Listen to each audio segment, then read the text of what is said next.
This particular memorial, whether it's the generation that lived through 9/11 or whether it's the generation that has been born since 9/11, this memorial puts a spot or a place in Broomfield that can be visited by any number of people for generations to come.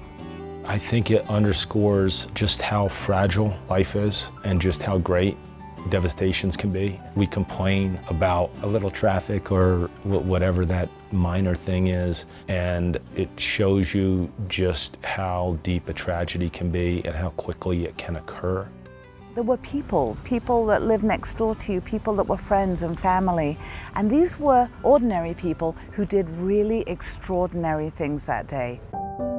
I'm from Colorado, and I met Chris at CU. I was a lifeguard at the pool, and he was a security guard at the rec center at CU. And I don't know, I just saw him, and I'm like, that guy is so cute. I really want to get to know him. And when college was over, I was like, well, I always wanted to live in New York. And I remember thinking, I want to live where those buildings look like they're floating on water. I always remember how the towers, with the Hudson River in front, they literally were floating on the water, or that's how it appeared. I'm one of 8 children, and Chris is number 6. I'm number 7. Growing up, we experienced a lot of the same experiences together. We worked within blocks of each other, and I think that certainly brings you closer as brothers, not only having a sibling, but really having a close friend. Chris couldn't have been happier. That was his happiest thing in his life was his kids. And, we had this normal, happy little family, and until one day when he went to work and he just didn't come home. I was getting bagels. I clearly remember getting bagels. They had a TV screen up on the wall, and looking up and seeing, I think I saw the building on fire, and I'm like, oh, what? Nobody could even comprehend what had just happened, and I thought, oh, that's not Chris's building. He's in the other building, the one with the radio tower. And I got a call from my dad at work, asking me what building Chris was in. I left my office, got in my car, and so I'm listening to the radio. I said, I'm just going to drive to my parents. And by that time, some of my other sisters were there with their children. And as that day started to unfold that morning, more and more people, we probably had 15 to 20 people now at the house. We just kept watching, and then when the first tower fell, I think we were all just we couldn't believe it. And then everybody just kept thinking, or I kept thinking, oh, well, he probably got out, he didn't have a cell phone, he'll call me. Nothing, nothing, nothing, nothing. So the whole day went on. People started coming, people started arriving, got the kids home from school, and, just never heard from him again. I tried to get a hold of, it was an old girlfriend who worked in the Trade Center. Later in the afternoon, I distinctly remember the text, or she goes, I'm sorry. That she hadn't seen, that nobody got out from Cantor. It was devastating, and then I was like, well, what am I going to do?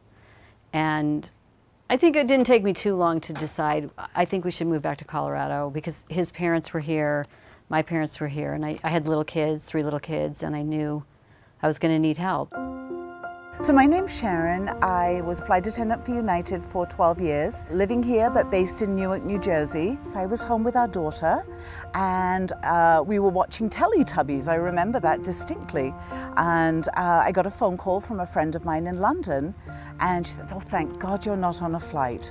I said, why? What happened? She said, turn on the news. As soon as 93 went down, we knew it was a Newark crew. Everybody knew each other. We were calling Newark, calling our crew desk, calling each other who was on that flight, and slowly information started coming out. Sandy Bradshaw, we had been on maternity leave together. She had a 3-year-old and a 1-year-old at that time, and she was just a delightful person. Apparently, according to reports, she was actually boiling water in the front galley into the kettles to pour on the hijackers, which takes a lot of courage. Wanda Green, and she'd been with United for about 29 years. She was one of the first African-American flight attendants at United. She loved flying, she loved seeing the world, and this was her first trip back actually after dropping her son off at college. Debbie Walsh, she lived in Manhattan. She's one of those people that had the smile that lit up a room. She would come in the crew room and just make everybody smile. She used to collect food at the end of the flight, the crew meals, not passenger meals, but the crew meals from everybody if they hadn't eaten them. She'd take them with her and give them to the homeless in Manhattan, which was a really cool thing to do. Lorraine Bay had flown with United for almost 40 years. She was just everybody's mother.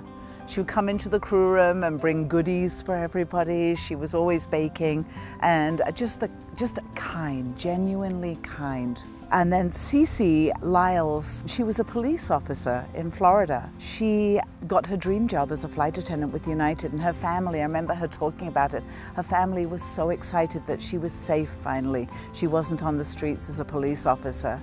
And she got this trip on reserve, and you know, unfortunately, 9/11 happened. When the attacks occurred, I remember getting ready to come into the office and sitting down and just watching the news reports for what seemed like a couple of hours. The loss of 342 firefighters, the loss of the police officers and the Port Authority officers and the EMS workers all brought home how fragile life is and how quickly things can change. Following the attacks in 2001, we didn't start out to build a memorial. In fact, we hadn't even thought through that process. In 2003, I was approached by City Councilman Phil Carney from City of Northglenn, and he asked me if in fact I would like to have a piece of the 9/11 tower if he could get it here in Colorado. One of the conditions was we would make it available to the community so that on 9/11 every year they would be able to reflect back on what had happened. It's a phenomenal memorial. It's absolutely beautiful. It's a really tranquil place. It's a place that you can sit and you can think back. Once it was built, the Fawnin family sort of adopted it, and I think you guys adopted us. And it's just been a really great place to go every year to remember. We're lucky that it's something special. Not every town has a place and a space. This small community of Broomfield has managed to put together a beautiful memorial that is the perfect and permanent site for years to come for anyone who happens, whether they have a connection to 9/11 or they just know about 9/11. They have the ability to just come and take a look at what we have done here as a way to memorialize all of that. Because of those multiple panels, you recognize the individuals and you list their names. You understand how widespread of a loss that occurred for, you know, our family's one story, but there's, you know, 3,000 stories that day. And then you look at the first responders and the tribute to these people that ran into a building that they probably suspected they may not come out. And they did it because they wanted to have an impact. They wanted to save a life. I think it's important to pause and hear stories about a person when they've passed. Every single one of them had a mother, a father, brothers and sisters, friends, kids. And it's the ripple effect of losing somebody unnecessarily that it's so tragic. And I think we're so busy in our world today that we reduce it to a number. Chris wasn't a number. None of the people were numbers. They were just, you know, good people doing their everyday life, and they were taken away. Whether it's good memories or bad memories, it is memorable, and it does, in fact, console the people who need that consolation the most, and that's the families and the friends of the people who are lost.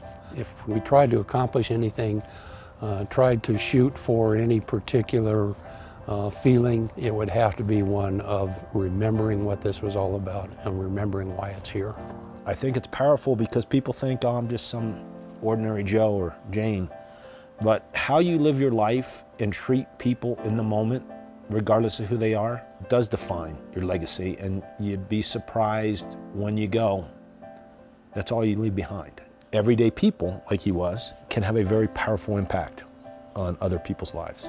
I really like that it's the human image and the human image of people helping each other. I think that captures the feeling that happened in our country right after 9/11. After 9/11, America in particular had come together. We had united as a country, and I think that the world rallied around America. And in the years since then, we've lost a lot of that. And I would like to see us regain that, and regain that unity as a country, regain that unity with the world, and not forget the lessons that 9/11 taught us.